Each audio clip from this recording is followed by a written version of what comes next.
Seguimos en la noche. El proceso de paz silencioso y para muchos desconocido que promueve y adelanta el actual gobierno colombiano con la organización criminal de las FARC en La Habana, Cuba, es quizá el punto que más separa al exmandatario Álvaro Uribe y a Juan Manuel Santos, hoy presidente de Colombia. Uribe asegura que su sucesor no solo descuidó la seguridad democrática, sino que también abrió las puertas para que el terrorismo se fortaleciera nuevamente y engañara al país en una mesa de negociación. Juan Manuel Santos, como ministro de Defensa del gobierno de Álvaro Uribe, fue el ejecutor de los principales golpes contra el grupo terrorista de las FARC, como la muerte del número 2 de ese grupo criminal, alias Raúl Reyes, y la operación Jaque, que permitió la libertad de la excandidata presidencial Ingrid Betancourt, 3 contratistas estadounidenses y 11 integrantes de la Fuerza Pública Colombiana. En una operación conjunta de las fuerzas militares y la Policía Nacional, fue dado de baja alias Raúl Reyes, miembro del secretariado de las FARC, y este es el golpe más contundente que se le ha dado a ese grupo terrorista hasta el momento. Logros militares que impulsaron la carrera de Juan Manuel Santos a la presidencia como el candidato que daría continuidad a la política de seguridad democrática de Álvaro Uribe, que pretendía derrotar militarmente a las FARC y demás grupos criminales que delinquen en Colombia. Ya con Santos posesionado como presidente, ordenó importantes golpes militares como los operativos que dieron de baja a los cabecillas criminales alias El Mono Jojoy y alias Alfonso Cano, máximo jefe de las FARC. Cano cayó gracias al valor, a la entereza de soldados valientes, grandes colombianos, que no temieron adentrarse en los montes y las selvas para perseguirlo y neutralizarlo.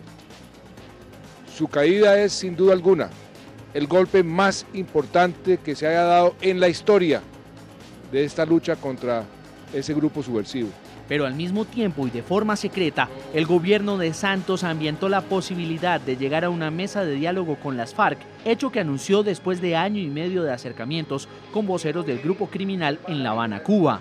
Les quiero anunciar que estas reuniones exploratorias han culminado con la firma de un acuerdo marco entre el gobierno nacional y las FARC, que establece un procedimiento, una hoja de ruta para llegar a un acuerdo final que termine de una vez por todas esta violencia entre hijos de una misma nación. Álvaro Uribe, como expresidente, cuestionó que Santos hubiera utilizado la llamada llave de la paz con las FARC, hecho que calificó como una incoherencia con la política de seguridad democrática que defendió cuando hizo parte de su gobierno.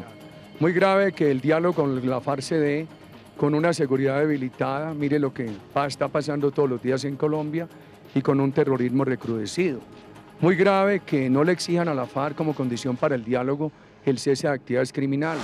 Si algo ganó Colombia en los años de la seguridad democrática, fue crear una cultura que valora la seguridad, la evolución en el sentimiento colectivo que la veía inalcanzable a la confianza de que es obtenible.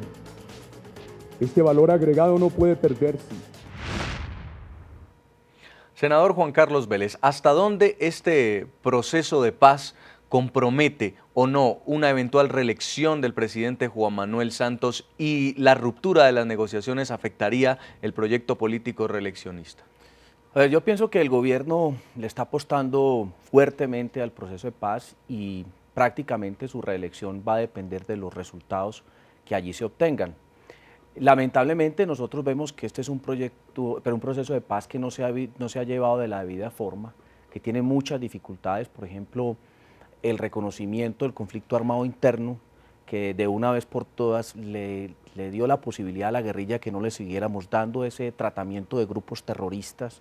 Posteriormente, el marco legal para la paz, que dio la posibilidad de perdonar los delitos de lesa humanidad, inclusive de la guerrilla, o de elegir a quienes participaron en la comisión de esos delitos a cargos de corporaciones públicas como el propio Congreso de la República, y vemos situaciones como la de hoy, que me sorprendió cuando el presidente Santos dice que él no está de acuerdo con una asamblea constituyente y la guerrilla entendió otra cosa. Cuando firmaron ese acuerdo marco de paz, que fue el que se firmó en el mes de septiembre, cuando se inician los diálogos, hay un punto que se refiere a los mecanismos de refrendación. Y siempre la guerrilla en esas primeras conversaciones plantearon de que los mecanismos de refrendación era algún método, algún modo para reformar la Constitución y allí incluir el producto de las decisiones que se adoptaran en ese proceso de paz. Y entre esas está la Asamblea Nacional Constituyente. Ellos han venido hablando de eso hace 6 meses. Yo los he escuchado en múltiples ocasiones y hoy el presidente Santos viene a decir de que no va a haber Asamblea Constituyente. Sí. Ese, para mí, es otra situación que pone en riesgo estos diálogos de paz y, obviamente, pues si estos fracasan, yo vería muy difícil una reelección del presidente Santos. Exministra Marta Lucía Ramírez, de acuerdo a lo que dice el senador Vélez, ¿estas ataduras políticas del proceso de paz son peligrosas para Colombia? Yo realmente creo que la paz de Colombia no puede estar ligada a una campaña presidencial. La paz de Colombia tiene que obtenerse como consecuencia de un Estado de derecho cada vez más fuerte frente al terrorismo, frente a la ilegalidad, frente al narcotráfico. Y una cosa muy importante, a quienes hemos tenido escepticismo sobre el proceso por la forma en que se ha llevado, por iniciarse sin exigir ningún tipo de condiciones a este grupo terrorista, pues no nos pueden calificar de enemigos de la paz. Yo quiero la paz de Colombia, pero quiero una paz que esté basada en hechos sólidos, reales, que la FARC, por ejemplo, le entregue al gobierno un mapa donde están colocadas las minas. Es que todos los días vemos en las noticias jóvenes, soldados, campesinos que caen víctimas de las minas antipersonales que siguen sembrando las FARC. Quisiéramos un proceso que hubiera iniciado con la noticia de que devuelven los secuestrados, que no vuelven a reclutar menores. Entonces, esos son realmente los hechos de fondo que van a determinar si es posible o no lograr la paz. La paz no va a depender simplemente de que firmen mañana un documento con las FARC.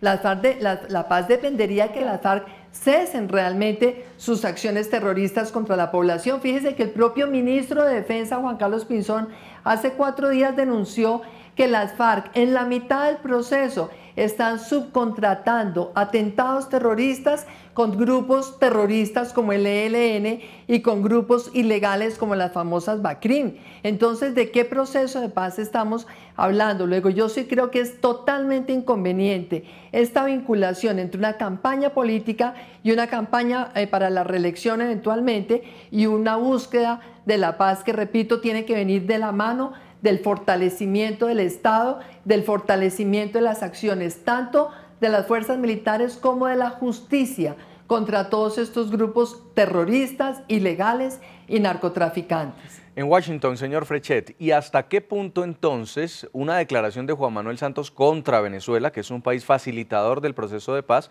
estaría comprometiendo también la ruptura de los diálogos? Bueno, ese es un problema que hay que reconocer, sin duda alguna. Sin embargo, aquí en Washington debo decirle con toda franqueza que hay bastante escepticismo sobre la posibilidad que esto funcione, pero a la vez hay una gran esperanza que sí dé fruto y que por fin 50 años de guerra en Colombia puedan terminar. Pero aquí muy poca gente le cree a las FARC, ¿eh? Así es que hay mucho escepticismo acompañando, como le digo, a esa gran esperanza.